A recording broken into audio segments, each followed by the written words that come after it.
இன்றைக்கி நம்ம ஓல்டு தமிழ் புக்கில் எந்த பாடம் பார்க்க போகிறோம் அப்படின்னா, கேட்போம் பெறுவோம் அப்படிங்கிற லெசன் தான். ஸோ இந்த ஒரு ஹேபிட்டே இப்போ இருக்கிற தலைமுறையில் இல்லாமல் போயிடுச்சு. தம்பி, நீ எதையாவது கேட்பியா? உனக்கு ஏதாவது வேணும்னா? எஸ்ஸா நோவா?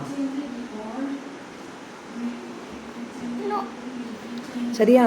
ஆனால் கேட்கணும், சரியா? அதான் நல்ல ஹேபிட், சரியா? இப்போ பாரு, இவங்க எல்லோரும் விளாண்டுட்டு இருக்காங்களா? இப்போ இந்த பொண்ணு வராளா? இந்த பொண்ணு என்ன கேட்கணும் இவங்கள்ட்ட? என்னையும் விளையாட்டில் சேர்த்துக்கோங்கன்னு கேட்கணும், அப்படி தானே?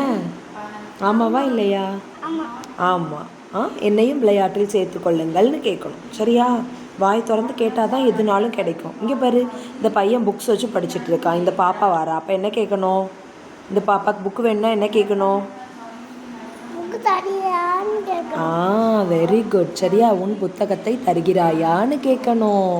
அப்புறம் இங்கே பாரு, இந்த இந்த அண்ணன் கணக்கு போட்டுட்ருக்கான், இந்த பாப்பாவுக்கு கணக்கு தெரில, அப்போ என்ன கேட்கணும்?